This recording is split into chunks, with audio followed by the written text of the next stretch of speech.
Alors, hem, c'est quoi PLSQL? En fait, PLSQL est un langage. Donc, P, c'est pour Procedural, L Language. Donc c'est un langage procédural qui est une extension, du langage SQL et qui va nous permettre d'écrire des programmes, qui incluent des requêtes SQL. Donc, au niveau de ces programmes-là, on pourra, créer des fonctions, on pourra créer des procédures, on pourra, créer des exceptions, gérer des exceptions, hem, on pourra, vérifier des choses via des blocs anonymes. Donc, finalement, c'est un langage qui va nous permettre, de mieux manipuler les requêtes SQL. Donc on peut, par exemple, récupérer le résultat d'une requête SQL, le mettre dans une autre requête. Donc tout ça va être, relativement, simple. Et même le langage même est simple. Vous allez voir que c'est un langage, je ne sais pas pour ceux qui connaissent, le langage Pascal, ben PLSQL est très proche du Pascal. N'oubliez pas que c'est un langage procédural, donc ce n'est pas un langage orienté objet, c'est relativement simple, vous allez voir. Beh, alors, hem Hem, les programmes, qui sont écrits en PLSQL respectent tous une même structure. C'est la structure en bloc. Ce qu'on va voir aujourd'hui, c'est la base donc des procédures, des programmes, des autres programmes comme les fonctions aussi et les triggers. Nous, on va voir les blocs anonymes, on va voir les procédures et les fonctions stockées, on va voir les triggers. Ce sont les 4, grands programmes qu'on va voir. Alors, la structure d'un bloc SQL est comme suit. Donc un bloc SQL a en gros 3 parties. Une partie est obligatoire, les 2 autres sont des parties optionnelles.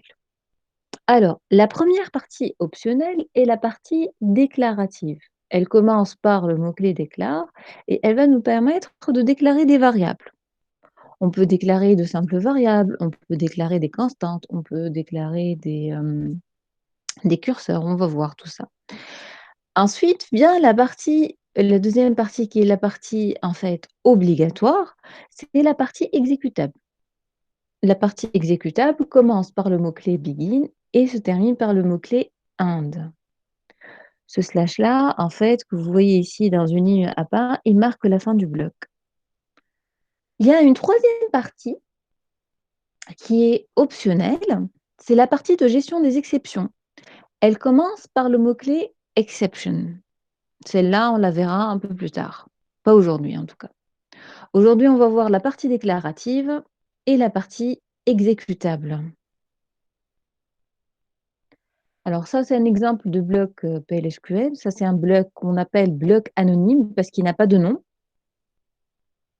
Dès que vous voyez un bloc qui commence par le mot-clé déclare ou qui commence par le mot-clé begin, c'est un bloc anonyme. Au niveau d'un bloc PLSQL, toute instruction, presque, se termine par point virgule. Il y a pas de point virgule après le déclare, il y a pas de point virgule après le begin. Donc pour certains mots-clés, il y a pas de point virgule, mais pour tous les autres, il y a des points virgules. Ce slash-là, il est obligatoire en fait pour exécuter le bloc. Alors, on va commencer par la partie déclarative. Donc la partie déclarative, comme, je viens de vous le dire, commence par le mot-clé déclare. Donc quand on met déclare, on va mettre les variables. Alors, il y a une règle. On déclare les variables une par une. On ne peut pas déclarer plusieurs variables sur une même ligne. Chaque variable, se met sur une ligne à part. Nous avons ici, la variable numéro produit qui est un number, la variable désignation qui est, un varchar 220, la variable PU qui est un number 62 qui est initialisé à 100. En fait, ici, pourquoi je vous ai dit tout à l'heure qu'on ne pouvait pas déclarer plusieurs variables sur une même ligne? Parce que supposons qu'on ait, plusieurs variables de type number. Par exemple, le numéro du produit et le numéro du fournisseur. Ce sont tous les deux des numbers. On ne peut pas mettre numéro produit, virgule, numéro fournisseur, number. C'est interdit.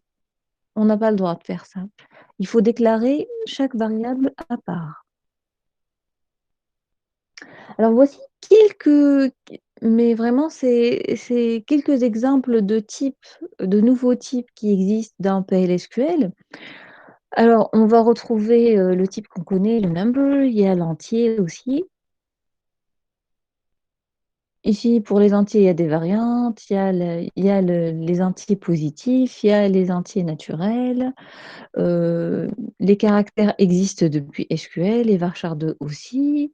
Alors, il y a le type date, il y a le type timestamp. Ils sont encore là, le timestamp aussi, mais on ne le voit pas au niveau de cette liste. Alors, les nouveaux types, il y a le booléen. Les nouveaux types, c'est pour n'en citer ceux-là. Il y a d'autres types, en fait. Donc, il y a le type booléen qui peut prendre 4 valeurs. Donc, true, false, nul et not nul. Il y a le pourcentage type et le pourcentage low type. Alors, le pourcentage type, il permet de déclarer une variable de même type qu'une autre variable ou qu'une colonne d'une table. Et le pourcentage low type permet de déclarer en fait une variable dont le type est équivalent à une ligne d'une table. On va voir ça un tout petit peu après. Ben, là aussi, c'est des exemples de déclaration de variables. Là, vous voyez qu'on peut, par exemple, déclarer des constantes, donc via le mot-clé constant. Et quand on déclare une constante, il faut en fait obligatoirement l'initialiser.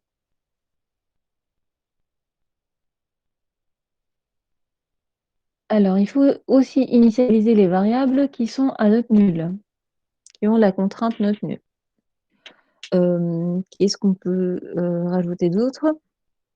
Oui, donc vous voyez ici que nous avons là, je ne trouve pas de variables qui ont le même type, mais c'est pas grave. Alors, pour le pourcentage type, voici un premier exemple. V last name. V last name, espace, employees.lastname pourcentage type. Qu'est-ce que cela veut dire? Cela veut dire que V last name a le même type que la colonne last name de la table employees. Donc ça, c'est une première utilisation de pourcentage type. Voici une deuxième utilisation de pourcentage type. Ici, il nous dit VN2, elle a le même type que la variable VN1. Et on va voir ce qu'est VN1. Donc VN1 est là. VN1 est de type number 5, 3. Donc 5 chiffres, dont 3 après la virgule. Donc VN2, elle a le même type que VN1. Donc VN2 aussi est un number 5, 3. Donc ça, ce sont les deux utilisations possibles de pourcentage type. C'est pour c'est pour calquer plutôt un type de variable qui existe déjà ou un type d'une colonne d'une table. Ben, alors, pour le pourcentage de low type, c'est quoi le pourcentage de low type? En fait, ça nous permet de déclarer une grande variable qui contient des sous-variables. Donc, c'est comme les structures au niveau du langage C. Struct. Là, c'est une structure. Low type, c'est une structure qui est créée automatiquement et manipulée presque automatiquement. Donc, V employees pourcentage low type, ça veut dire que V employee, c'est un enregistrement qui contient comme champ les colonnes de la table employees. Donc, il va y avoir une correspondance entre les champs de cet enregistrement et les colonnes de la table employees. Au niveau de employees, par exemple, il y a 7 colonnes. Au niveau de V employee, on va trouver 7 champs qui ont le même nom que les colonnes de la table employees. Alors, le troisième nouveau type qu'on va voir, parce qu'il y a d'autres types qu'on ne va pas voir. Alors, le troisième nouveau type qu'on va voir, c'est le type record. C'est le type enregistrement dont je vous parlais en fait. Alors, PLSQL nous permet de créer des records.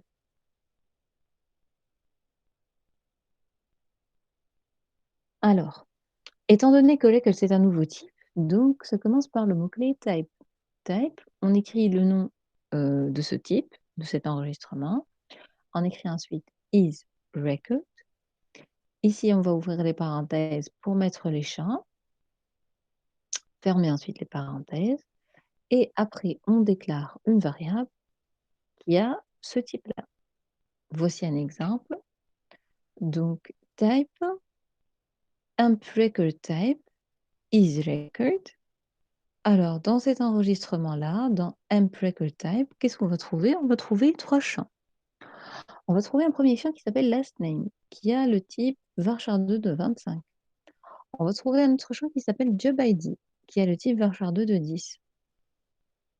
Et finalement, on va trouver un dernier champ qui s'appelle salary, qui a le même type que la colonne salary de la table employees. Ensuite, après avoir créé le type record, pour utiliser ce type, ce qu'il faut faire, c'est il faut créer une variable qui a comme type le nouveau type qu'on vient de créer. Donc amp record, elle a comme type amp record type qui contient donc les 3 champs last name, job ID et salary. Row type, le pourcentage row type, c'est un record qui est créé par défaut.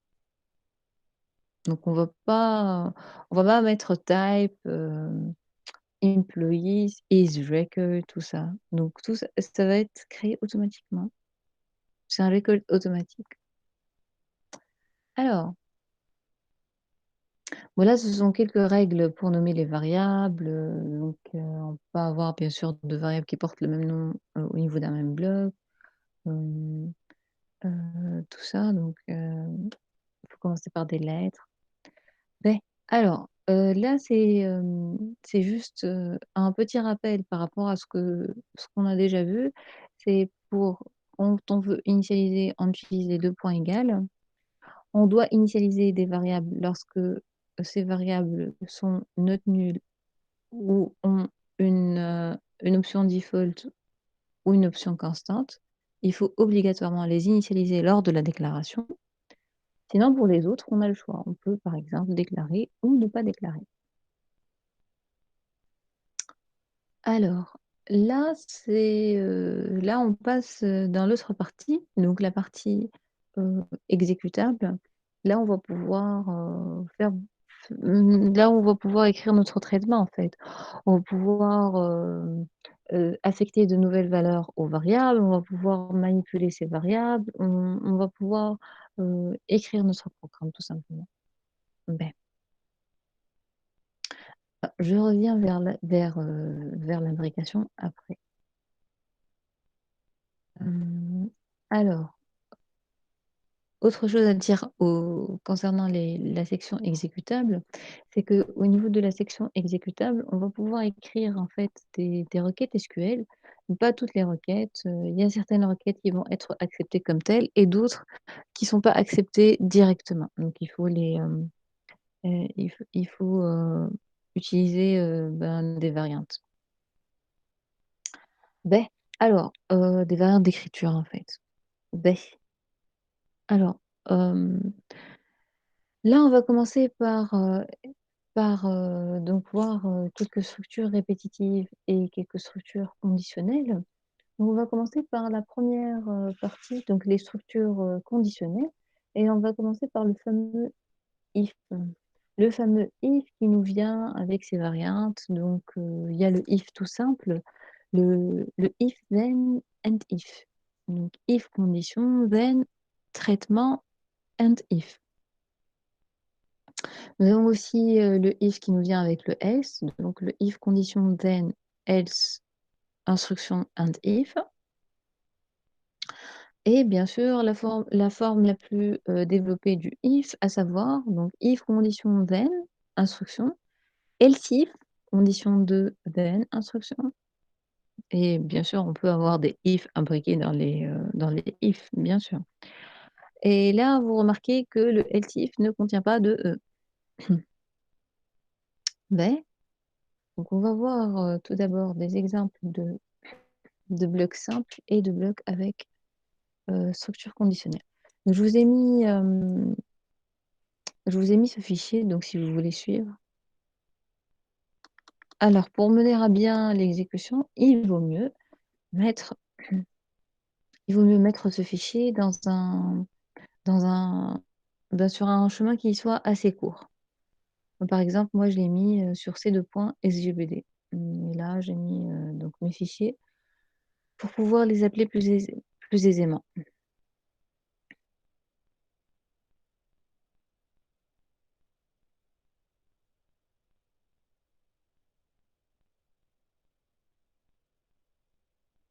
Excusez-moi. Donc là, on va exécuter notre bloc. Comment on va faire? On va tout d'abord, bien sûr, se connecter.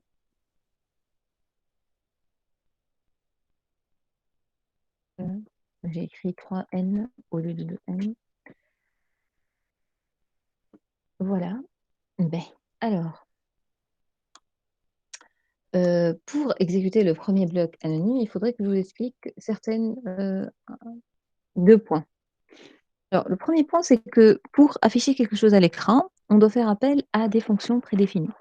Donc, il y a des fonctions comme cette fonction-là que vous voyez, c'est une fonction qui nous permet d'afficher des messages à l'écran. Ces fonctions-là appartiennent au package DBMS Output. Donc, DBMS Output, c'est un package qui est prédéfini et qui contient des fonctions prédéfinies elles aussi. Donc, la fonction qu'on va utiliser, c'est putLine. Pourquoi? Parce qu'elle permet d'afficher un message à l'écran et elle fait un retour à la ligne. Donc, c'est pour ça qu'on va utiliser putLine. Ben, alors, autre chose, quand on est sur un bit de commande, ici, quand on veut, hem, quand on veut, afficher quelque chose à partir d'un bloc PLSQL, il faut activer l'affichage. Alors, comment se fait l'activation? On écrit set server output on. Set server output on, il va nous permettre d'activer l'affichage au niveau de l'écran. Sinon, il n'y aura pas d'affichage. Alors, je vais vous la copier.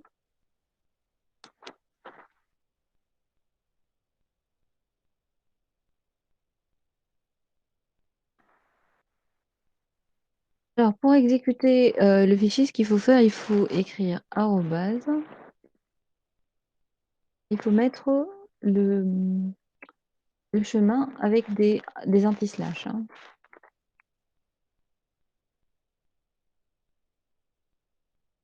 Je vérifie juste le nom du fichier. Oui, non, je n'ai pas enregistré. Alors, notre fichier, qu'est-ce qu'il va faire donc, que va faire notre bloc? Nous avons un bloc sous simple. Vous voyez ici que nous n'avons pas la partie déclare. Parce qu'en fait, la partie déclare, je vous l'ai dit, elle est optionnelle. Si on a des variables à déclarer, on va l'écrire, sinon on n'écrit pas le mot-clé déclare. Donc, ce qui est obligatoire, c'est le begin end. Voici le begin end. Ça se termine par un slash que voici. Et là, c'est un bloc anonyme tout simple. Qu'est-ce qu'il va faire? Il va afficher bonjour. D'accord? Voilà, donc nous avons l'affichage de notre bonjour. On va commenter. Ah oui, les commentaires. Donc, vous voyez que c'est en vert et quand j'enlève en fait quand j'enlève les slash étoile étoile slash, c'est en couleur. Donc vous voyez que c'est coloré, c'est joli.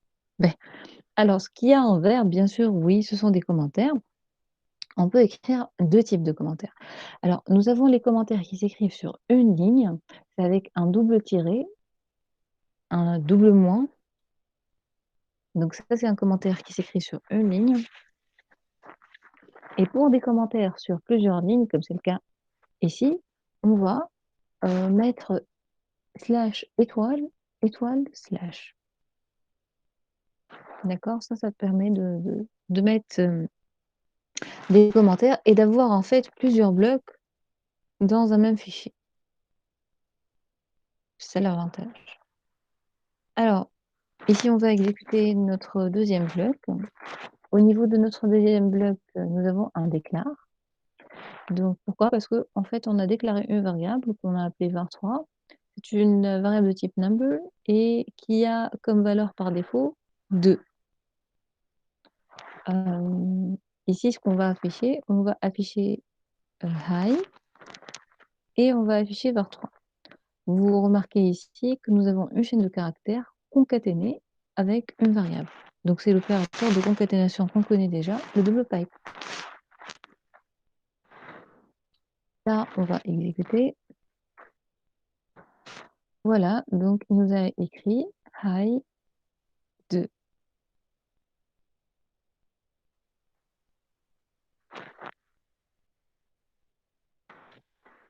Alors là, on va voir un autre bloc, celui-là d'abord.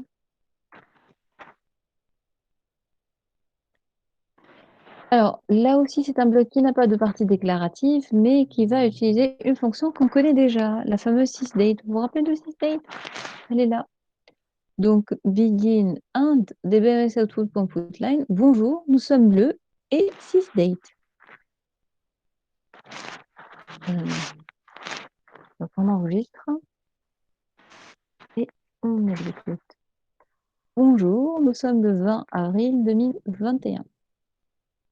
Mais je voudrais juste attirer votre attention concernant un tout petit point où vous allez vous demander si ce qu'on est en train de faire est applicable au niveau de Apex ou pas.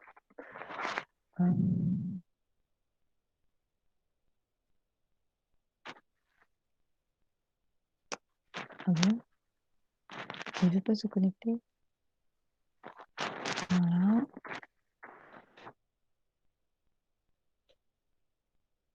Je vais juste vous montrer que ça marche, en fait. Mais pourquoi on va utiliser l'invite de commande? Parce que, en fait, après, parce que quand on va écrire des programmes un peu plus élaborés, nous avons une meilleure explication des erreurs au niveau de SQL+ qu'au niveau de Apex. D'accord? Là, on va juste copier une partie du bloc.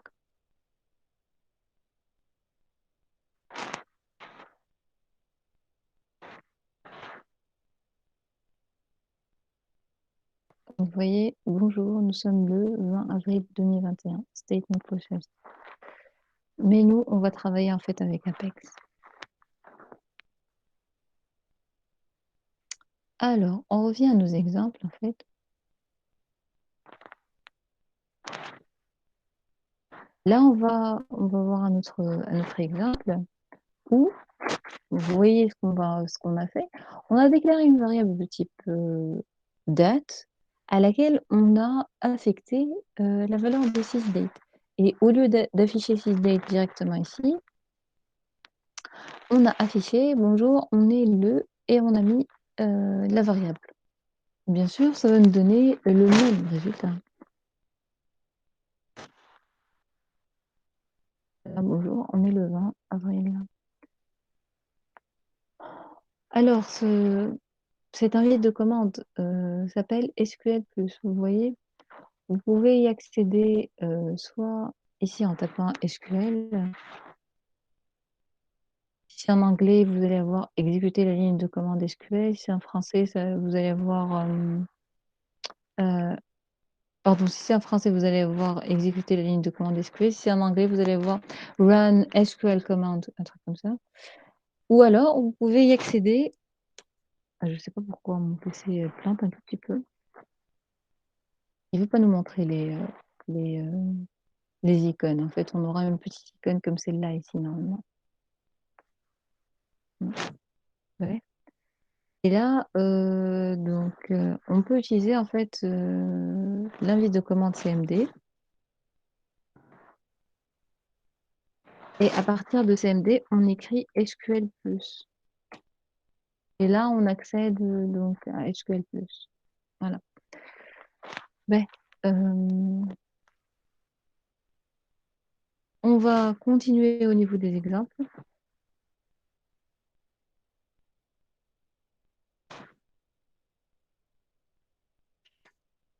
Alors, au niveau de ce bloc, on va déclarer 4 variables, donc variable X, variable Y, variable S et P. Ces 2 variables vont être initialisées dès le départ et ces 2 variables-là vont être calculées au niveau de la partie exécutable. Ensuite, on va afficher, donc X et Y, on va afficher la somme de X, la somme et le produit est. Ici, vous voyez, il y a un CHR de 10.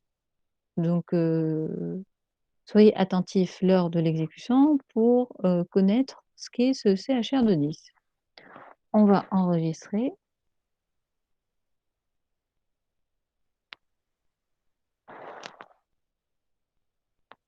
Et exécuter. Là, donc X est initialisé à 20, Y est initialisé à 30, la somme est 50, le produit est 600. Alors, si vous remarquez, ici, il y a eu un retour à la ligne. La somme est 50 et il y a eu un retour à la ligne avec CHR de 10. En fait, CHR, c'est quoi? C'est une fonction qui, en lui donnant le code ASCII d'un caractère, retourne ce caractère. C'est la fonction caractère, en fait. Donc, on lui donne un code ASCII et elle retourne le caractère de ce code ASCII. 10, en fait, c'est le code ASCII de la touche retour à la ligne. Et c'est simplement ça.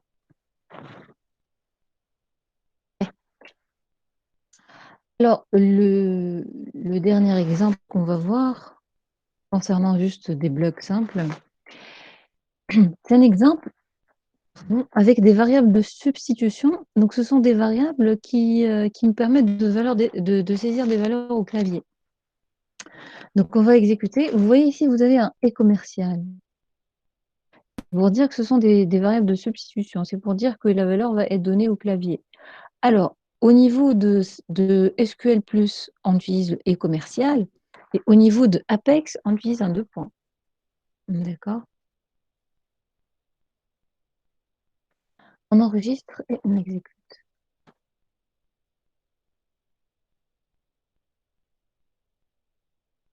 Voilà, donc c'est un petit bloc qui permet de calculer le produit. Excusez-moi.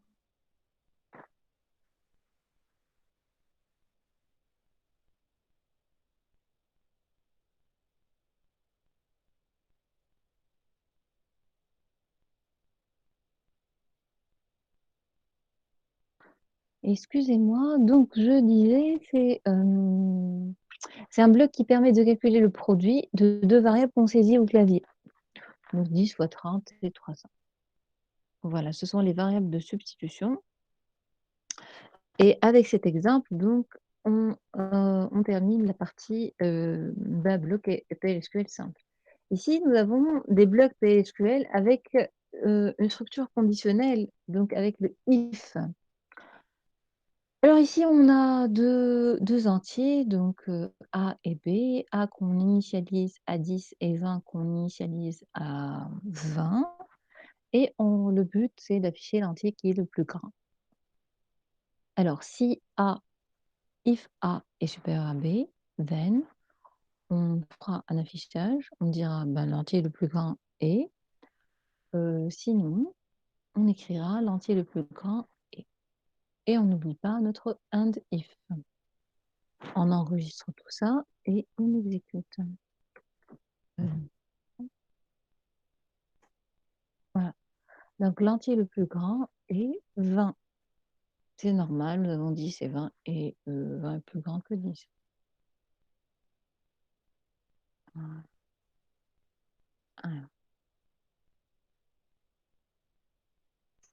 Là, on passe à un autre exemple.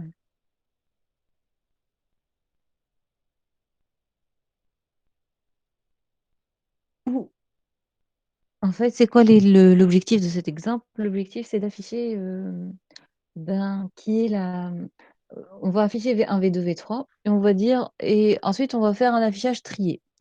Donc, qui est inférieur à qui? Donc, nous avons 3 variables, donc trois numbers qui sont initialisés à qui ont des valeurs, qui sont initialisées au niveau de la partie déclarative.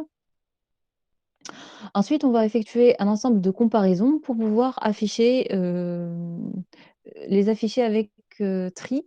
Donc quelle variable est inférieure avec quelle est inférieure à quelle autre variable? Si par exemple on aura V1 est inférieur à V2 inférieur à V3. Donc on va enregistrer en fait.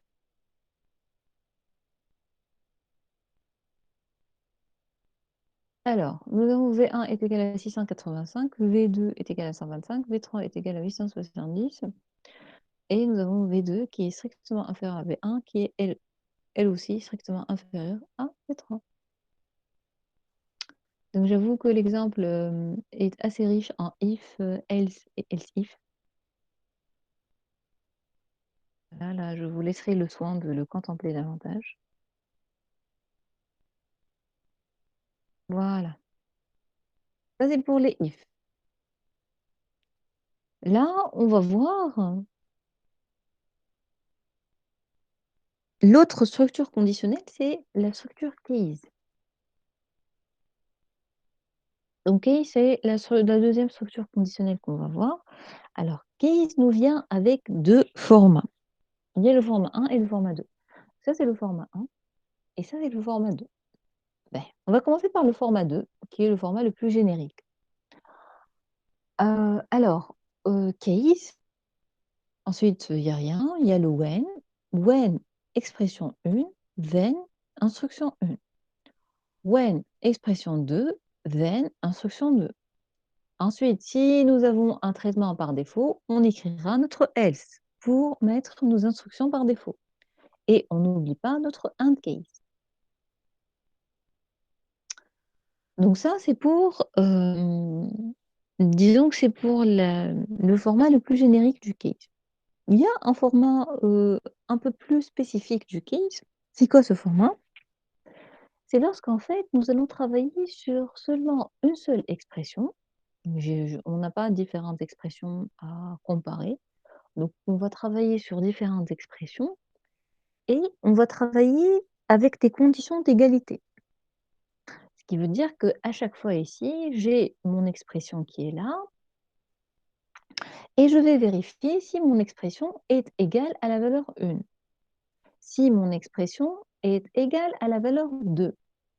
Si mon expression est égale à une valeur 3, alors je fais un certain traitement. Sinon, si j'ai un traitement par défaut, je le mettrai au niveau du else. Alors, ce format-là ne permet pas, vous allez voir ensuite au niveau de l'écriture de ce format-là ne permet pas de voir si une expression, par exemple, si, l'âge est supérieur à 23. On peut juste mettre âge égal à 23. D'accord? Vous allez voir que l'égalité, en fait, on l'écrit même pas, on écrit juste la valeur, mais c'est pris comme si c'était une égalité.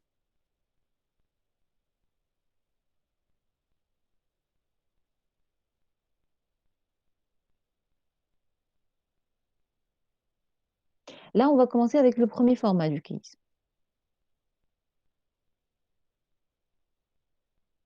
Donc au niveau de cet exemple, on va déclarer une variable V1 qui est initialisée à 4. On va afficher la variable. Ensuite, selon la valeur de la variable, si elle est égale à 1, on va afficher A. Si elle est égale à 2, on va afficher B. Si elle est égale à 3, on va afficher C. Sinon, on affichera X. Alors le else n'est pas obligatoire. On le met que si on a un traitement par défaut à faire. Ben, on va enregistrer, exécuter. Bien sûr, on aura X parce que notre variable est égale à 4.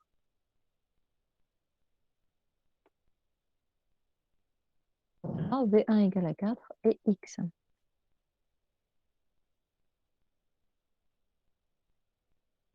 Là, on va voir le deuxième format du case.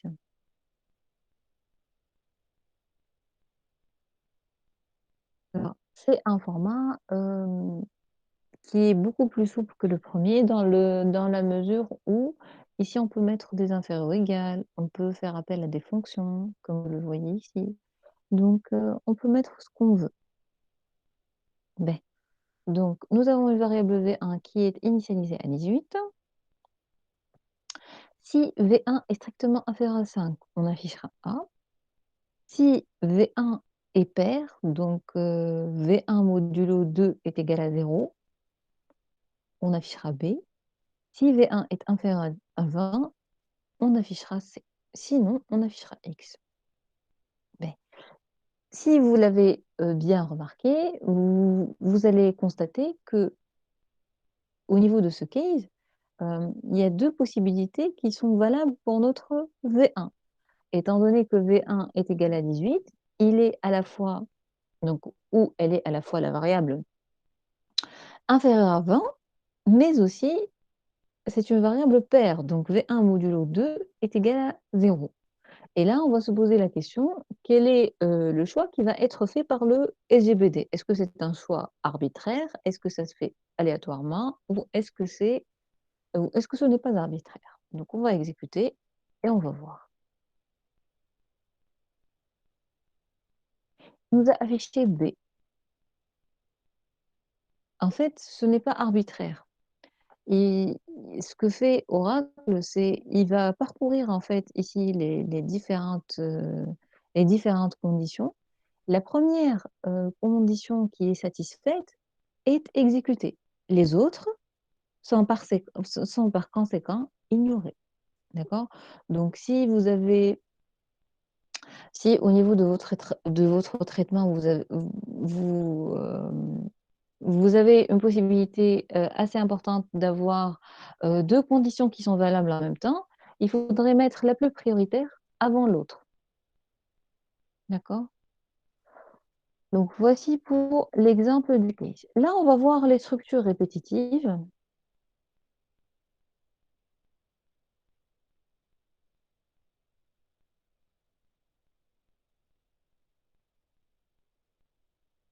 Donc là, on va voir la boucle while, la boucle loop et la boucle for. On commence par la boucle loop.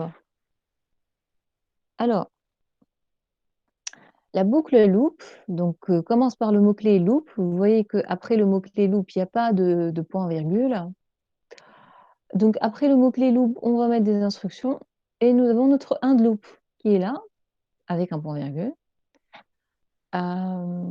Et lorsque nous avons une boucle loop, ce qui est très important à mettre, c'est la condition de sortie.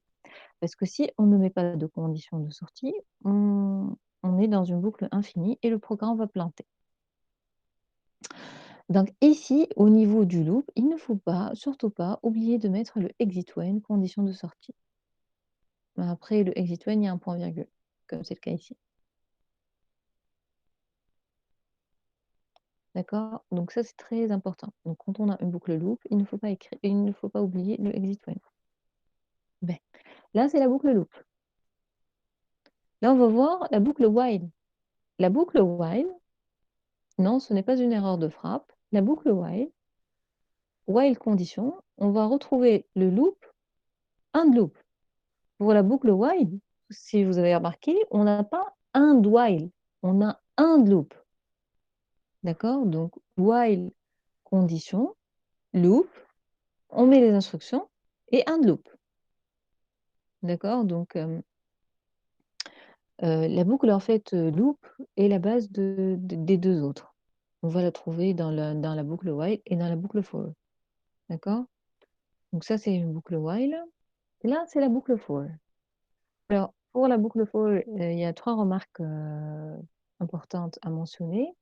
Alors, boucle for compteur in inf de point sup loop end loop. Donc pour les itérations de la boucle for, on n'a pas à la fin un end for, on a un end loop. On a un loop et end loop. D'accord? Donc, alors la première remarque concerne le compteur. Le compteur d'une boucle for ne doit pas être déclaré. Il est déclaré automatiquement par le SGBD. D'accord? Donc on n'a pas à déclarer le compteur. Ici, au niveau des bornes inf et sup, il vaut mieux mettre, je pense que c'est obligatoire de mettre inf 2 points sup. D'accord? Après, bien sûr, à chaque itération, le compteur va s'incrémenter de 1. D'accord? Beh. La troisième remarque concerne le reverse, que vous voyez ici. Le reverse, il est mis entre crochets. C'est en fait, optionnel. Quand on met le reverse, la boucle for aura un comportement un tout petit peu différent du comportement initial. Bah, comment ça? Le compteur, au lieu de commencer par inf, commencera par sup et à chaque itération, il sera décrémenté de 1 jusqu'à arriver à la valeur inf. Ça, c'est quand on met le reverse. D'accord? Là, on va voir des exemples de ces 3 structures.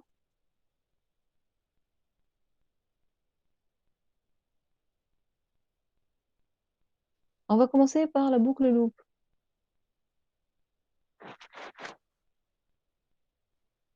Alors, les 3 boucles qu'on va faire vont afficher des numéros de 0 à 10. D'accord?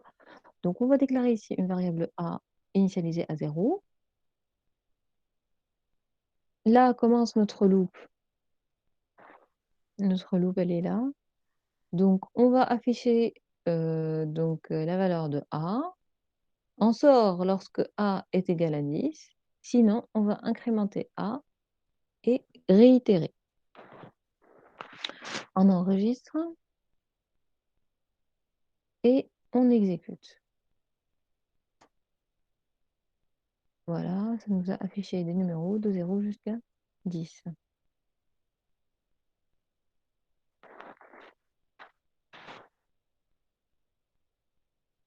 On va faire la même chose avec la boucle while.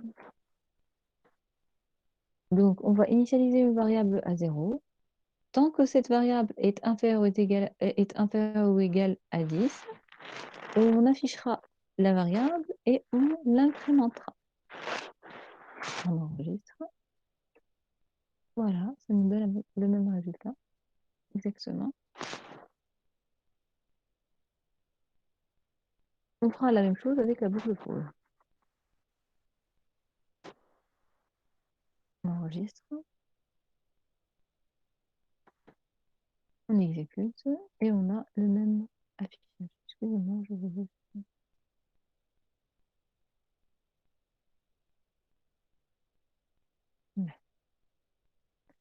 Alors, là, on va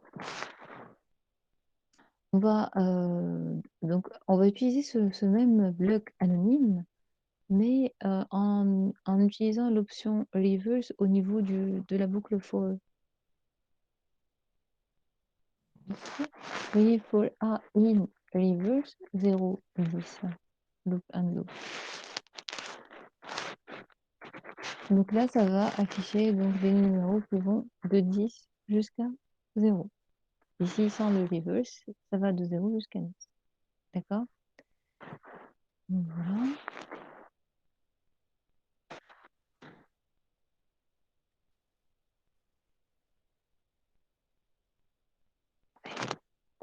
Alors, jusque-là, on n'a pas encore vu de requête SQL. Vous l'avez bien remarqué. On a fait des blocs anonymes dont la principale tâche est donc d'afficher des choses à l'écran. On a utilisé surtout le DBMS Output Line. On n'a pas encore vu les requêtes SQL. Elles sont là. En fait, les requêtes SQL, avant nous, ce qu'on faisait quand on travaillait avec SQL tout court, on exécutait nos commandes et on avait notre affichage. Maintenant, comme vous l'avez remarqué, l'affichage ne se fait plus directement, mais se fait via des fonctions, comme la fonction putLine du package DBMS Output. Donc en fait, les requêtes SQL ne peuvent plus être affichées comme ça. On doit en fait récupérer le résultat de la requête SQL pour pouvoir manipuler ce résultat d'une part et afficher ce résultat d'une autre part. Et alors comment on va faire? Ici, il y a 2 façons de faire. Ça va dépendre de la requête select. Comment ça?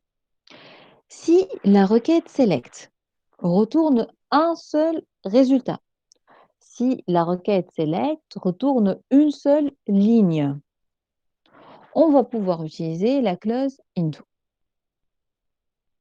Mais cette select doit retourner une seule ligne. Si notre requête select retourne plusieurs lignes, on va faire appel au curseur. D'accord? Donc, pour l'instant, on verra juste les requêtes SQL qui retournent une seule ligne. Un tout petit peu après, on verra les curseurs. D'accord? B. Alors, pour récupérer le résultat d'une requête select, là, on va exécuter certains exemples que nous avons ici.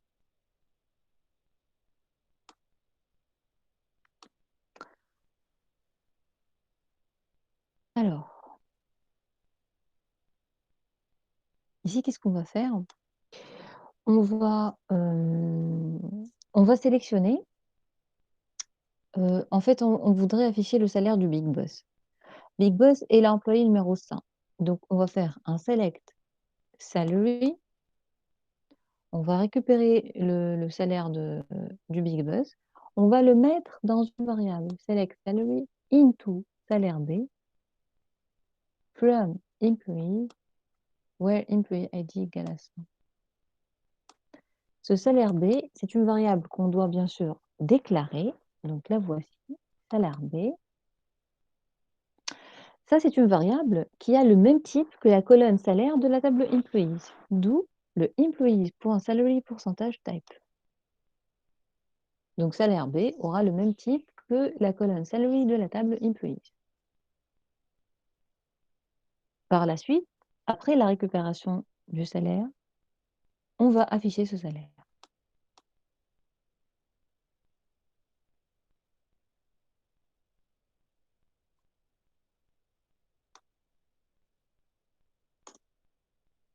Voilà, le salaire du Big Boss est 24 000.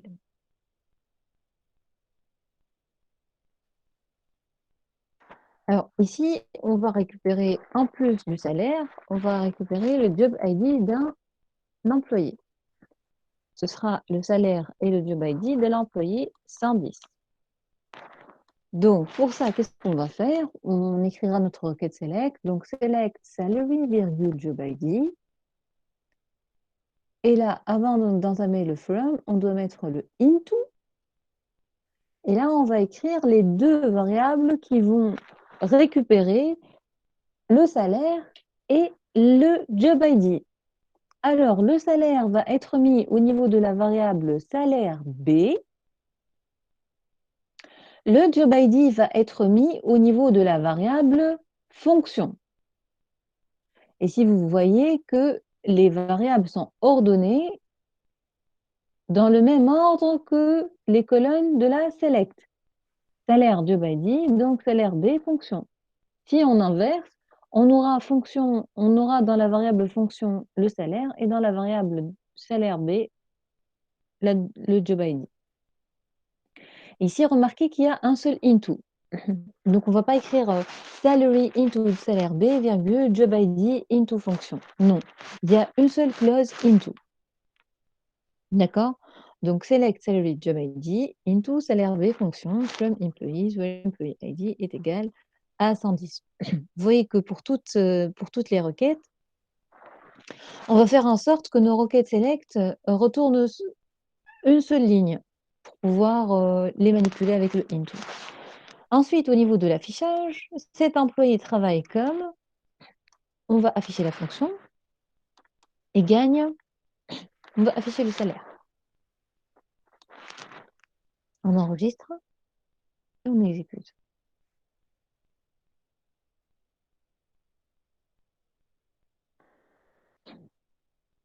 Alors, cet employé travaille comme FI account et gagne 8200. Ben, en fait, j'ai une petite remarque concernant ce fichier. Quand vous allez faire votre TP, soyez sûr que votre fichier est de type SQL. Lorsque c'est un fichier SQL, ici, au niveau du type, vous avez fichier SQL. C'est très important. Parce que des fois, vous travaillez dans un fichier texte, vous faites un fichier enregistré sous SQL et vous allez avoir, donc un fichier texte. Je vous montre. Ça, c'est juste pour le TP. Par exemple, login. Mmh.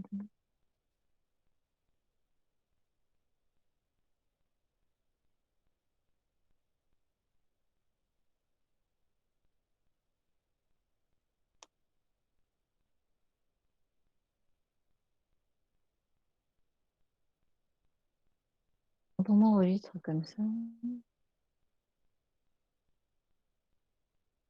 là, on va mettre SQL.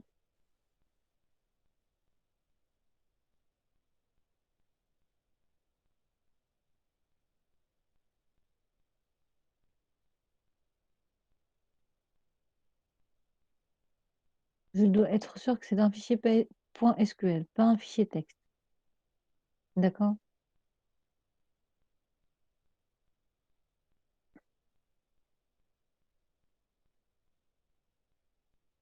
Donc, ça, c'était une première remarque. Une deuxième remarque, c'est pour mettre les apostrophes. Si on voulait mettre l'employé, pour afficher l'employé, il faut ici mettre une double simple cote pour afficher l'apostrophe. Donc regardez ici, on aura notre apostrophe affichée. Voilà, donc ça, c'est pour les 2 petites remarques.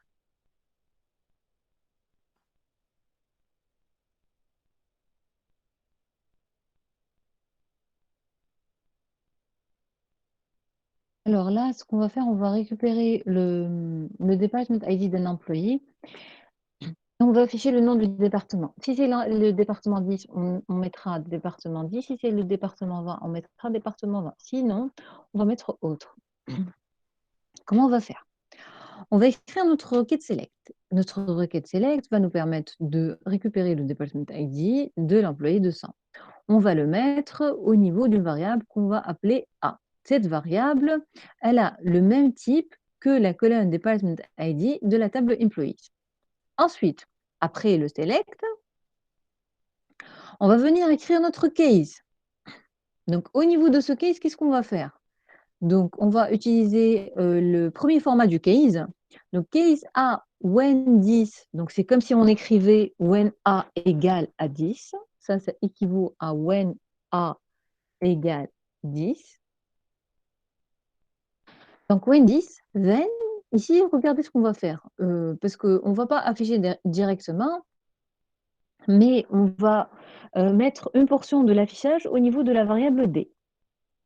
Donc, ici, si le département est égal à 10, D recevra département 10. Si A est égal à 20, D recevra département 20. Sinon, D recevra autre. Ensuite, à la fin du case, donc après le end case, on va venir mettre notre affichage, le département et le département de l'employé 200.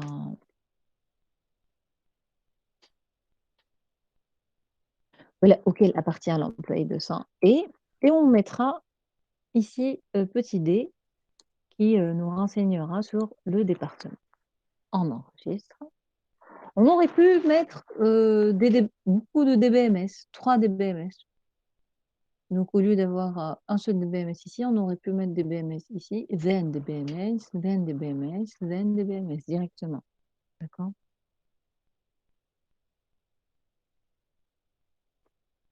Voilà. Le département de l'employé 200 et département 10. Mais, donc,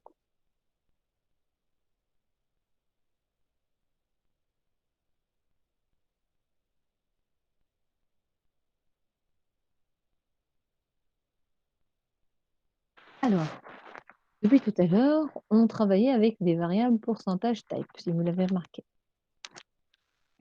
Là, on va utiliser un record.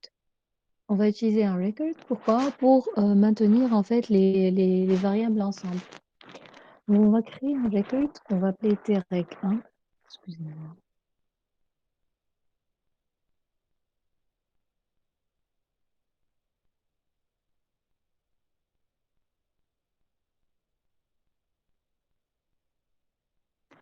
Alors, on va créer un type record qu'on va appeler trec1. Ce type record contient deux champs, le champ nom et le champ job. Le champ nom, il a le même type que la colonne last name de la table employee. Le champ job a le même type que la colonne job ID de la table employee. Par la suite, ça c'est la création du type. Là, on va appeler, donc on va créer une variable qui a le type record qu'on vient de créer, donc on va l'appeler simplement imp. Imp, elle est de type trec1, ce qui veut dire que imp, elle est constituée de deux champs.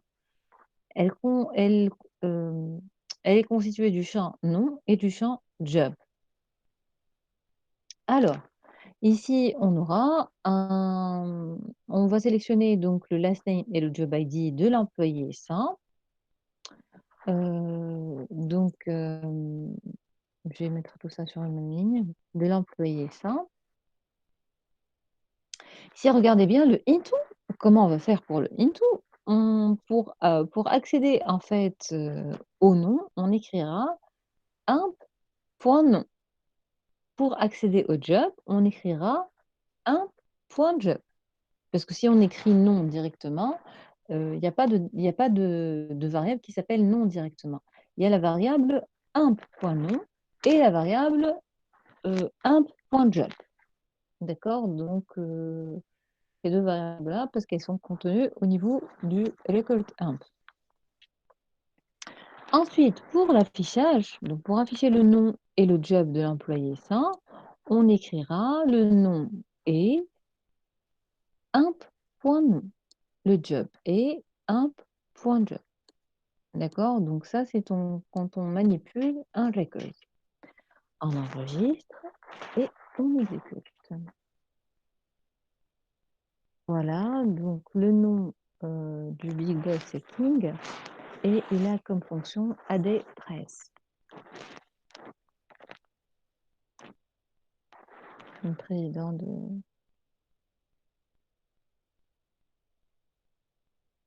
Alors, là, on va voir le dernier exemple qu'on va voir aujourd'hui, pas aujourd'hui, mais au niveau de cette partie, c'est un exemple avec RowType.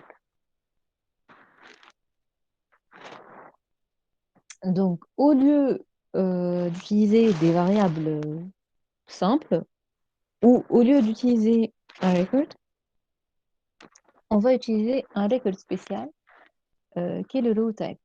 Alors, le RowType, qu'est-ce que ça va faire? Donc, on aura en fait le RowType, c'est quoi? C'est comme si on avait un record. À la base, c'est un record. Donc, c'est comme si on écrivait type is record. Et là, au niveau des champs, qu'est-ce qu'on va avoir? On va avoir tous les champs. Comme champ, on va avoir les champs qui sont relatifs aux colonnes de la table employee. Par exemple, au niveau de la table employee, il y a 7 colonnes. Ici, au niveau de ce record très précis, on aura 7 champs.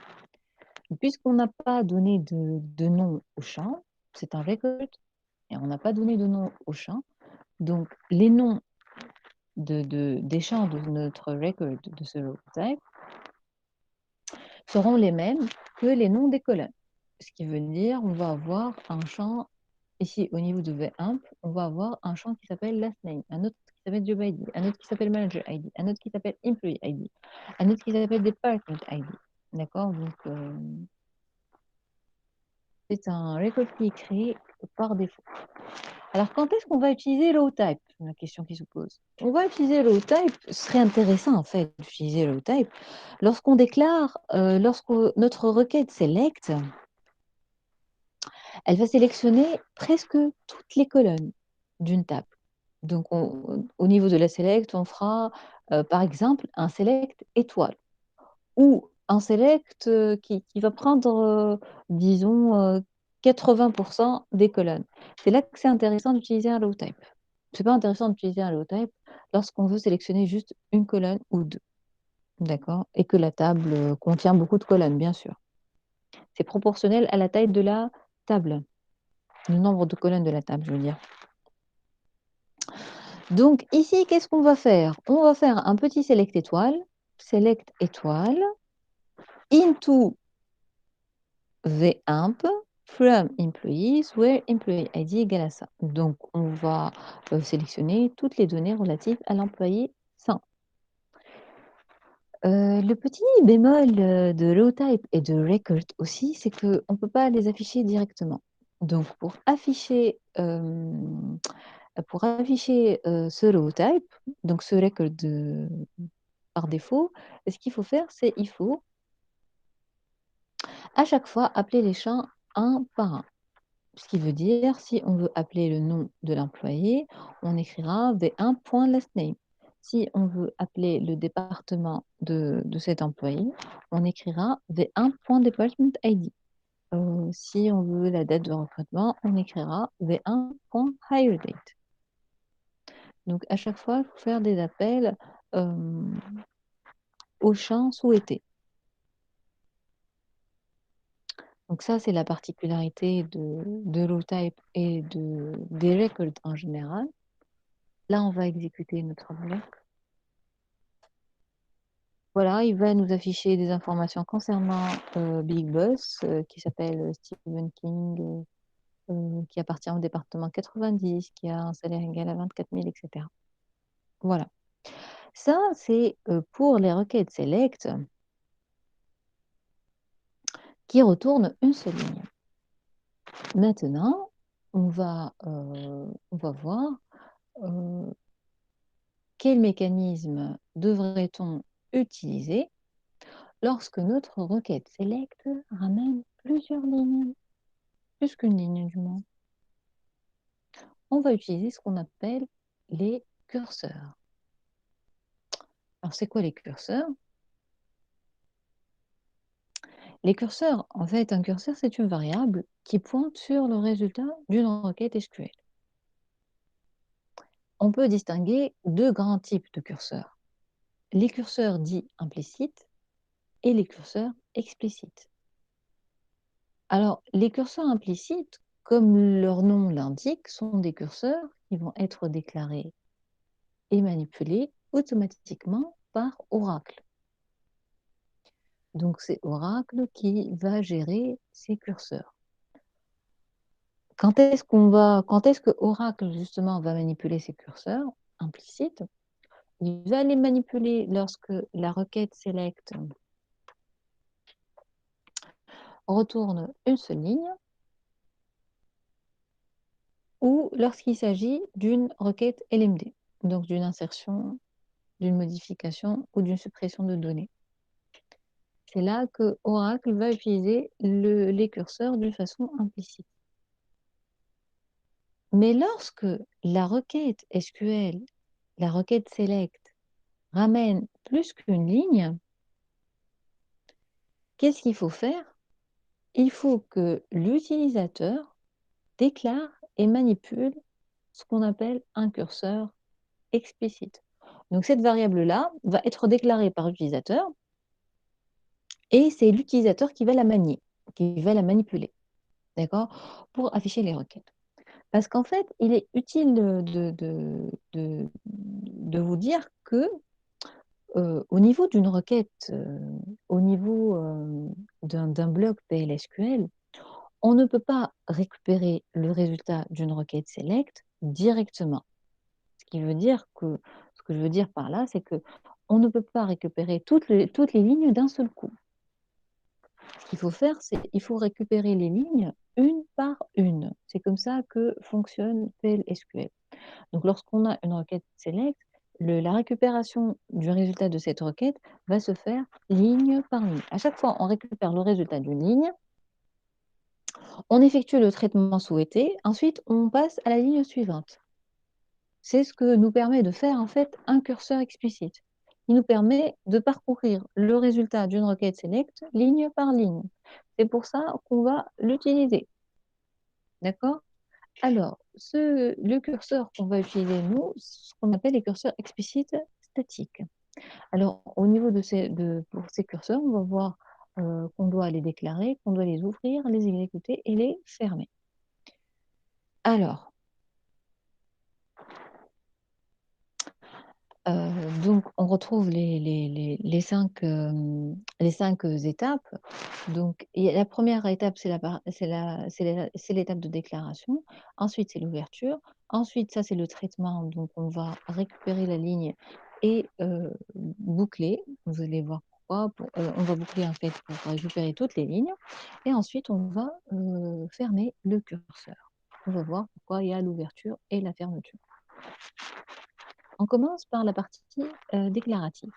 Donc, quand on déclare un curseur au niveau, de la partie déclare, qu'est-ce qu'on fait? On lui donne tout d'abord un nom, pour qu'on puisse le manipuler après, parce que c'est intéressant de connaître le nom du curseur. Heu, on lui attribue la requête, select à manipuler et on lui attribue éventuellement des paramètres. On va voir tout d'abord des curseurs, simples et ensuite on verra des curseurs paramétrés. Donc, au niveau de la partie déclarative, on va venir ici, on va, ça c'est inversé en fait, c'est cursor curpair is select num nom tel from person. Donc le curseur, il va nous permettre de sélectionner le numéro, le nom et le téléphone d'une personne. Ben, ensuite, qu'est-ce qu'on va faire? Ensuite, on va passer à l'étape de l'exécution. Donc la première exécution se fait avec le mot-clé ou avec l'instruction open. Quand on met open le nom du curseur, ce qui va se passer, c'est on va exécuter la requête, je veux dire Oracle bien sûr. Oracle va exécuter la requête SQL définie par le curseur. Il va allouer une zone mémoire pour stocker ce résultat et on aura le pointeur du curseur qui pointe sur la première ligne. Donc, le open, qu'est-ce que fait le open? Il va exécuter, donc Oracle exécutera la requête SQL définie par le curseur. Il y aura une allocation mémoire pour le stockage du résultat de cette requête. Et par la suite, le curseur va pointer sur la première ligne retournée par la requête select. Par exemple, le curseur pointe sur la ligne 120 flen 2222. D'accord? Ça, c'est l'ouverture. Ensuite, qu'est-ce qu'on va faire? Ensuite vient l'étape de la récupération. Donc, on va récupérer la ligne pointée, on va la mettre dans une variable intermédiaire et le curseur va pointer sur la ligne suivante. Tout ça va être fait par la commande fetch. Quand on écrit fetch curpair into le nom de la variable intermédiaire, ce qui se passe, c'est que il va y avoir la récupération de cette ligne. Elle sera mise au niveau de la variable intermédiaire et le curseur avancera. Il pointera sur la ligne suivante. Alors, la façon la plus simple de déclarer la variable intermédiaire, c'est en utilisant le pourcentage row type. Oui, row type existe aussi pour les curseurs. Donc ici, pour déclarer une variable qui a le même type que les colonnes, qui a le même type que le curseur, disons, donc elle va avoir autant de champs que de champs au niveau de cette select, on écrit vpers curpair, le nom du curseur, pourcentage row type. Ensuite, au niveau du fetch, ici on écrit fetch curpair into vpers. Ça va nous permettre de faire quoi? Ça va permettre de récupérer le résultat de la première ligne, de la ligne pointée par le curseur, le mettre dans une variable intermédiaire qui est la variable vpers. Ensuite, le curseur va avancer vers la ligne suivante. Donc ça, c'est ce que fait la commande fetch. Comme je vous l'ai dit tout à l'heure, pour récupérer le résultat de toute la requête select, il faut parcourir ce résultat ligne par ligne. Donc, pour faire un parcours ligne par ligne, il faut que ce fetch-là soit répété autant de fois que qu'on a de lignes ici. Donc, il faut répéter le fetch plusieurs fois. Pour répéter le fetch plusieurs fois, on va faire appel, oui, vous l'avez deviné sans doute, on va faire appel à une boucle. La boucle va nous permettre de récupérer les résultats ligne par ligne, ligne par ligne. Donc, on va répéter ce fetch. On va le répéter combien de fois ce fetch? On va utiliser ici la boucle la plus simple, c'est la boucle loop dans ce cas de figure. Donc, on va utiliser notre loop et notre loop va réitérer tant que, tant que il y a des lignes à récupérer. Tant qu'il y a des lignes à récupérer, c'est simple à dire, mais comment on écrit ça tant qu'il y a de lignes à récupérer? Comment on l'écrit au niveau de notre programme? Eh bien, c'est simple. C'est simple. Ici, pour la condition de sortie, on dira que le curseur, on dira qu'on sortira de la boucle loop lorsque le curseur ne pointe plus sur une ligne. C'est curpair pourcentage not found. Curpair pourcentage not found veut dire que notre curseur ne pointe plus sur une ligne. Veut dire aussi que le fetch ne ramène aucun résultat. Ce fetch-là, quand on l'a exécuté, il n'a ramené aucun résultat. Donc, la condition de sortie, c'est exit when, curpair, pourcentage, not found.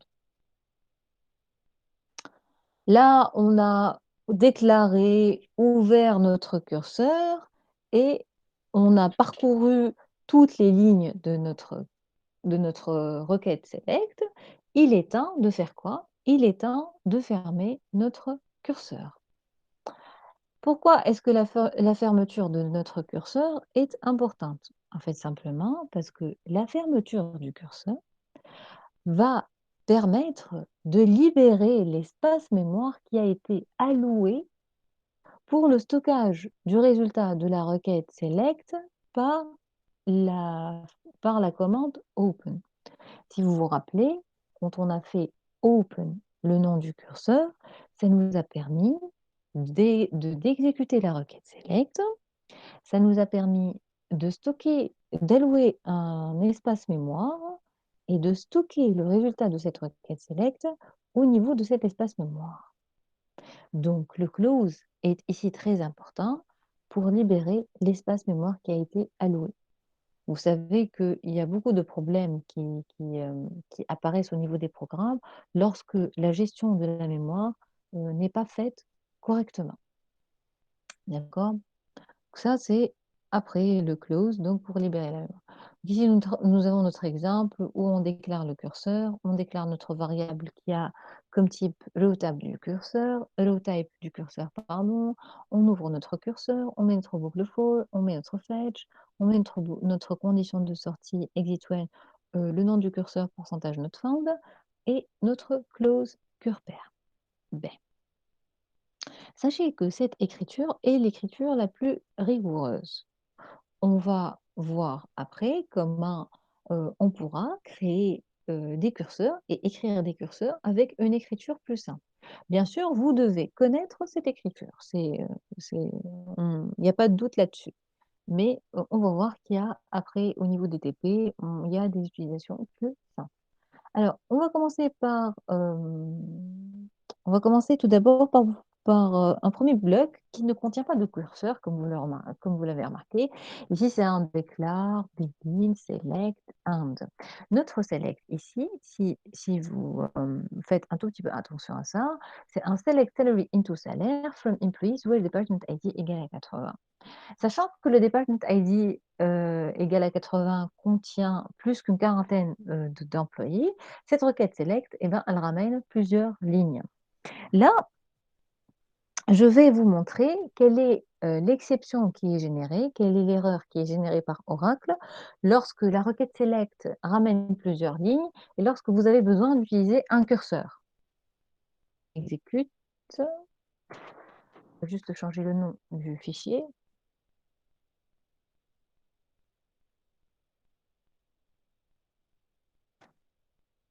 Voilà.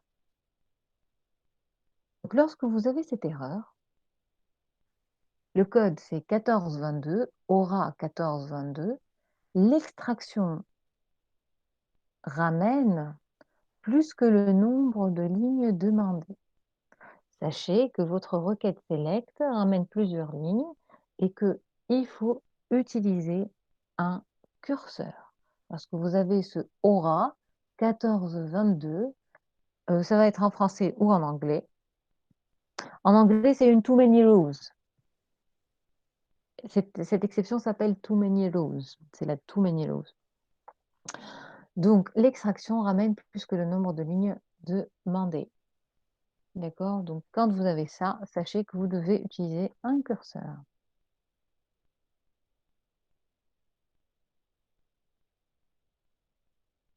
Là, elle fait la même chose. Ce petit bloc, il va générer la même erreur, hein. Alors, puisque on a eu l'erreur, donc on va utiliser un curseur. Alors, on va déclarer un curseur qui s'appelle curImp. Notre curseur va nous permettre de récupérer le résultat de notre select. Select employee ID from employees where department ID égale à 80. Donc, on va afficher la liste des employee ID des employés du département 80. Bien sûr, on va déclarer notre variable qui va, elle, récupérer le résultat de notre curseur. Ici, notre curseur récupère, donc la requête select récupère seulement une colonne, mais ce n'est pas grave. Donc, quand ça récupère une seule colonne, c'est d'autant plus simple à manipuler après. Alors, donc, on va ouvrir notre curseur, Open curImp. On va mettre notre boucle loop. On va faire un fetch. On va mettre le résultat de la ligne au niveau de la variable v numéro. Ensuite, on mettra notre condition de sortie, donc exit when cure un pourcentage not found. Et ensuite, on mettra ici notre affichage, le end loop, la fermeture de notre curseur. On enregistre et on exécute. Voilà, là, nous avons la liste des employee ID du département 80.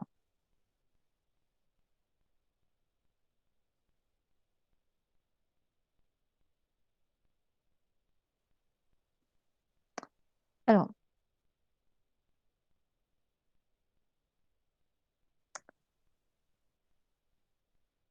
avant d'aller plus loin, je vais vous montrer ce qu'on appelle les attributs du curseur. En fait, un curseur, il possède des attributs. Il en a 4 en fait. Il y a l'attribut pourcentage is open. Il y a l'attribut pourcentage found. Il y a l'attribut pourcentage not found et il y a l'attribut pourcentage low count. Alors c'est quoi ça? Que fait le pourcentage is open?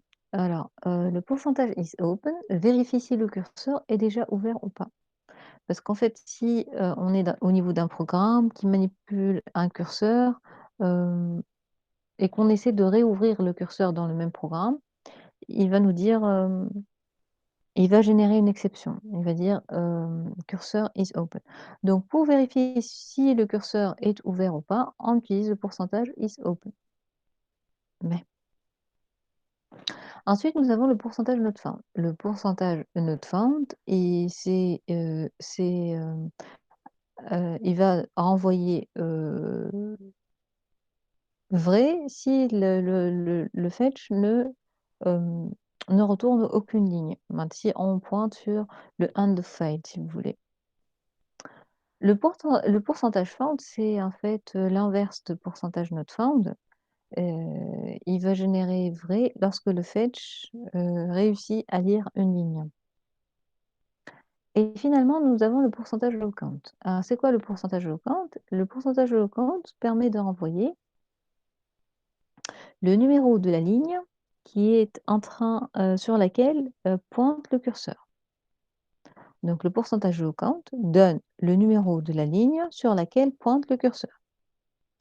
Si par exemple notre requête select ramène 50 lignes, nous avons 50 lignes. Si par exemple nous sommes en train de manipuler la ligne numéro 5, pourcentage low count donnera comme valeur 5.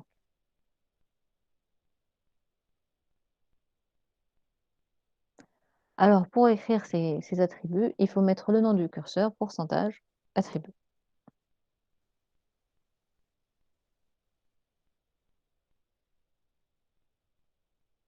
Si on revient vers nos exemples,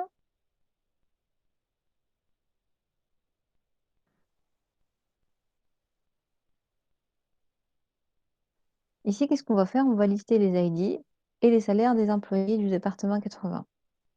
Pour cela, regardez, on n'a pas utilisé de pourcentage low type, mais on a utilisé deux variables de pourcentage type. C'est possible aussi, d'accord?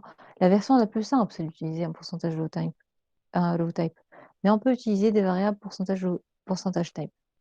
Alors pour ça, on va ouvrir le curseur, on va faire un fetch into ces variables et on va faire un exit when comme d'habitude, cure un pourcentage not found. Et après, on va faire l'affichage donc du numéro de l'employé et de son salaire. On n'oublie pas de fermer le curseur. Exécute, et là, nous avons et le numéro de l'employé et son salaire.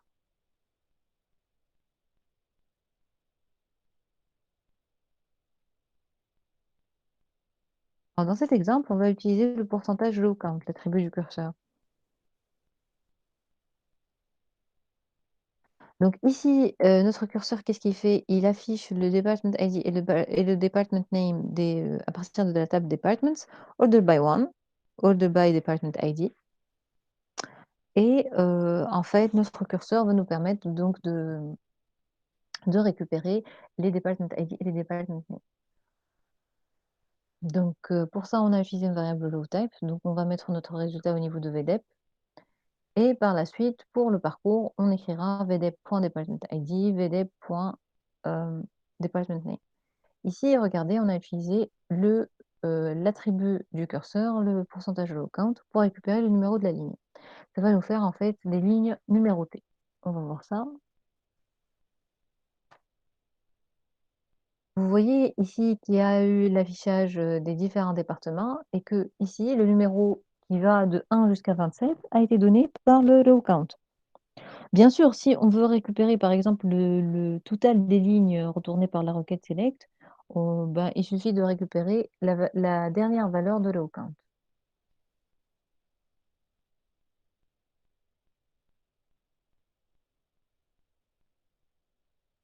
Alors là, on va voir des écritures simplifiées du curseur.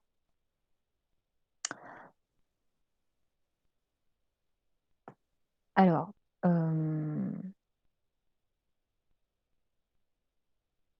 l'écriture simplifiée du curseur, c'est en utilisant la boucle for.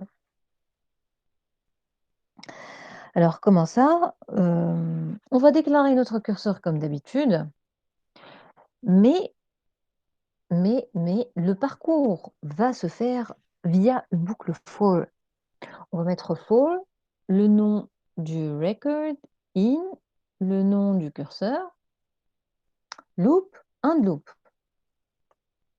Ça donne ça. Oui, oui, oui, oui, ça donne ça. C'est aussi simple que ça. Donc ici, on va avoir cursor, cur-imp, select, employee ID, last name from employee. For, la première chose que vous remarquez, c'est on n'a pas de variable qui a le même type que le curseur. La variable intermédiaire qui va, elle, contenir à chaque fois le résultat d'une ligne. Elle n'est pas là, elle est partie. En fait, elle n'est pas complètement partie, elle est là, la variable. Sauf que, puisqu'elle est au niveau d'une boucle for, donc sa déclaration se fait automatiquement. Donc on n'a pas à la déclarer. Donc for recimp in curimp, donc implicitement, recimp c'est un curimp pourcentage low type. Loop, on va parcourir les lignes une par une, un loop. On a gagné quoi? Il n'y a plus de open. Il n'y a plus de déclaration de variable pour récupérer le résultat de la requête select. Il n'y a plus de open. pour ouvrir le curseur. Il n'y a plus de fetch pour récupérer une ligne. Il n'y a plus de exit when pour vérifier si on a atteint la fin des lignes ou pas. Il n'y a plus de close pour libérer l'espace mémoire. Tout ça va se faire automatiquement par Oracle. Nous, tout ce qu'on écrit, c'est le nom du curseur. On déclare le curseur, ensuite on déclare la boucle for, le nom du curseur. Et on écrit notre traitement. C'est aussi simple que ça. Alors, il y a une autre écriture qui se veut encore plus simple que celle-là, mais que je ne vous conseille pas d'utiliser. Moi, je vous conseille d'utiliser cette version. Il y a une autre écriture qui fait quoi, en fait? Qui ne déclare même pas de curseur. Il n'y a pas de déclaration de curseur. Donc, c'est begin and for le nom du low type in, et là, on écrit directement la requête du curseur. Et ensuite, on manipule ce curseur. On manipule les lignes retournées. D'accord? Mais je vous conseillerais quand même d'utiliser cette version. Ça donne plus de lisibilité et plus de clarté quant à la manipulation de votre curseur. D'accord? En plus, c'est mieux. Dès la déclaration, on sait il y a combien de curseurs. Voilà. Donc là, on va voir une version simplifiée du curseur.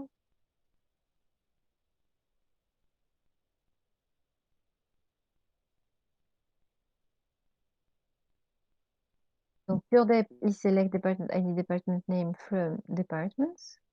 For the dep in cure-dep, on va afficher comme tout à l'heure. En fait, c'est le même exemple que tout à l'heure, juste avec une version simple. Elle va nous donner absolument le même résultat.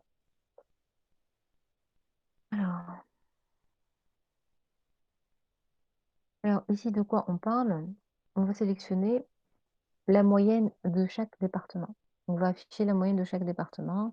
Nous avons notre select avec notre petit group by et notre order by. Et là, on va parcourir le curseur avec la boucle for. Et à chaque fois, on va afficher le numéro du département et la moyenne de ce département. On enregistre et on exécute. Alors, pourquoi cet exemple est intéressant? Donc, il y a quelque chose de très très important. Lorsque votre requête select, elle travaille avec une fonction. Un round, un count, un upper, un lower, ce que vous voulez. Lorsqu'il y a une fonction, on ne peut appeler cette colonne au niveau de notre curseur que si on lui donne un alias. Si on ne donne pas un alias à cette colonne virtuelle, on ne pourra pas la récupérer ici. Donc, lorsqu'on a dans notre requête select une fonction, il faut obligatoirement mettre un alias pour pouvoir l'appeler après. D'accord? Ici, on peut aussi utiliser les alias pour simplifier le nom des colonnes. Pour ne pas écrire department ID, on peut donner comme alias dep et ensuite appeler par ce dep. D'accord? Ici, regardez, on récupère le résultat de notre curseur au niveau de la variable rec moyenne. Et là, on appelle donc rec moyenne.dep et non plus department ID et rec moyenne.mois, donc au lieu de parce qu'on ne peut pas écrire round AVG de salary simplement. On exécute, on enregistre et on exécute tout ça. Oui, oui, on l'a déjà exécuté. Pardon. Alors, là, c'est un autre exemple, mais ça fait absolument la même chose. C'est avec un init cap.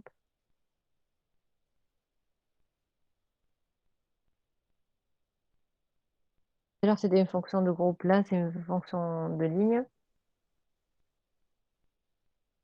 C'est un init cap.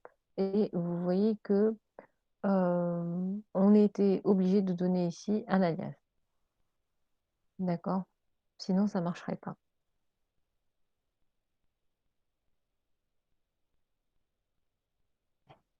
Alors, on arrive à la dernière partie qui concerne les curseurs paramétré. C'est quoi un curseur paramétré? Comme son nom l'indique, c'est un curseur qui prend des paramètres. Oui, mais c'est quoi ces paramètres-là? En fait, ce sont des paramètres qui vont nous permettre d'avoir une requête du curseur qui soit assez générique. Ce qui veut dire, c'est que ici, la requête du curseur, c'est select employee ID, last name, salary from employees, where department ID égale à VDEPT. Là, on n'a pas donné de valeur pour le département, mais on l'a laissé comme ça. Et le salaire est strictement supérieur à VSAL. Là, on n'a pas donné de valeur au salaire. Pourquoi on fait ça? Pourquoi? On fait ça lorsqu'on va réutiliser ce curseur plusieurs fois au niveau du programme. C'est là qu'on va le faire. Je vais vous montrer après un exemple où on va réutiliser le même curseur plusieurs fois.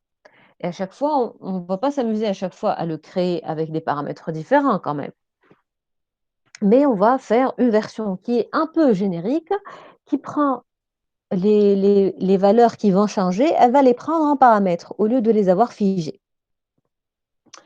Alors, pour la déclaration, donc ici, après le mot-clé cursor et le nom du curseur, on va ouvrir les parenthèses pour mettre les paramètres.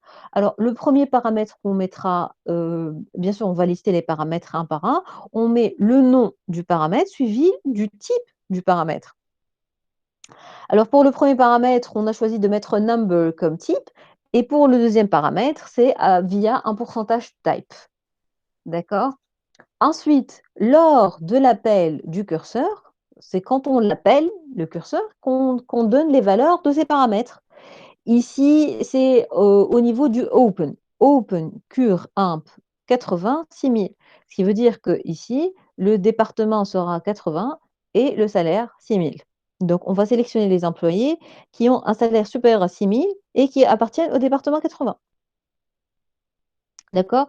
Ça, c'est, comment utiliser le curseur explicite dans la version rigoureuse avec le open loop, fetch, et cetera.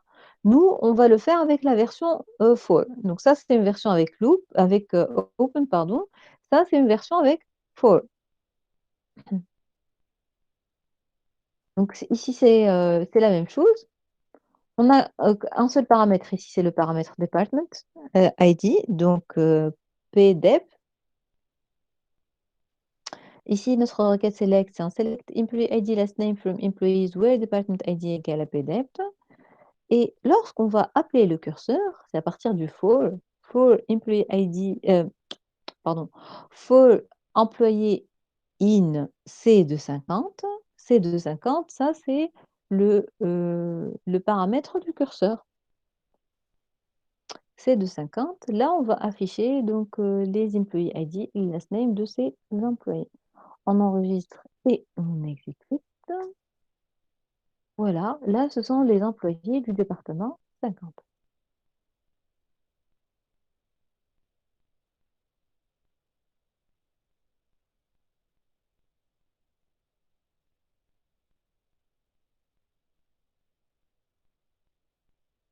Alors, avant d'aller plus loin, je vais juste retourner, par rapport à un point. Je me suis souvenue de ce point, maintenant, c'est par rapport aux blocs PSQL qui peuvent s'imbriquer. Je vous ai dit qu'on reviendrait vers ça, mais c'est là que je viens de me souvenir de ce point. On peut avoir des imbrications de blocs PLSQL. Attention. Les blocs PLSQL peuvent s'imbriquer. Donc, on peut avoir un bloc principal dans lequel on va déclarer d'autres blocs. Bien sûr, ici, quand on a des blocs imbriqués, il faut faire attention à une chose. C'est quoi cette chose? C'est il faut faire attention au niveau des variables. Parce que ici, par exemple, on va créer des variables V4 et V3. Ces variables-là sont des variables locales. Elles sont locales au bloc rouge. Et ces variables, elles ne sont pas visibles au niveau du bloc noir. D'accord? Sont des variables locales. Par contre, ces variables-là, elles sont visibles au niveau du bloc rouge, mais l'inverse n'est pas vrai. D'accord? Voilà, pour revenir à cette remarque, désolée, j'avais complètement oublié. Alors, on revient donc à nos exemples pour voir le dernier exemple du cours. C'est un exemple où nous avons deux curseurs qui s'appellent. c'est un curseur qui appelle un autre curseur. Ça s'appelle des curseurs imbriqués, en fait. Alors, qu'est-ce qu'on va faire ici? On a un premier curseur qui sélectionne les départements à partir de la table departments. Donc, cursor curdep is selected 12 from departments ordered by one. Et curseur curfond, qu'est-ce qu'il fait? En prenant comme paramètre le numéro d'un département, il va sélectionner le nombre d'employés et le maximum des salaires de ce département. Alors pour ça, qu'est-ce qu'on a fait? On a fait un premier parcours pour récupérer les départements. Donc for VDEP in CURDEP, là on récupère les départements. Ensuite, là on va faire l'affichage, je ne sais pas pourquoi je l'ai mis en vert. Là on va faire l'affichage concerne donc le premier curseur. Par la suite, qu'est-ce qu'on va faire? Par la suite, on va appeler ce deuxième curseur, curfond, on va l'appeler en lui donnant à chaque fois un numéro de département différent. Et c'est le numéro de département pointé par le curseur. Donc c'est vdeb.department IT. Donc c'est celui-là constitué d'entrée à curfond pour afficher le nombre de salariés du département, 50, pardon, et le salaire maximal de ce département.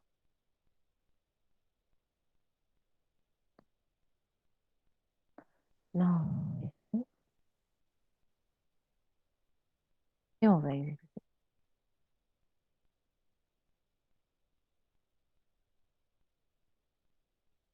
Ici, vous voyez, ça dit, ça c'est le numéro du département. C'est le résultat de ce DBMS. Donc, département 10, le nombre de salariés du département 10 est 1 et le salaire max est 4400. Et il y aura donc ce même affichage pour tous les départements. Si on ne veut pas afficher donc ce département, on n'aura qu'à bien sûr le mettre en commentaire.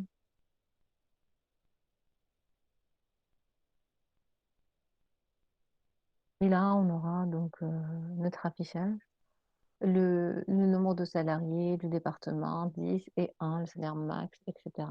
Ici, ce sont les départements de 120 à 270. Ce sont des départements auxquels aucun employé n'est affecté, donc ce sont des départements vides.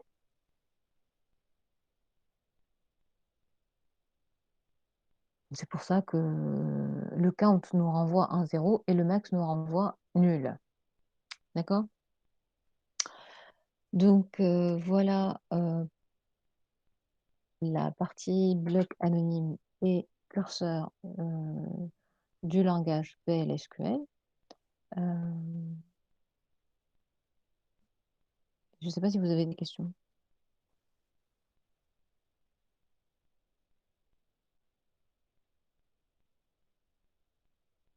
Des questions?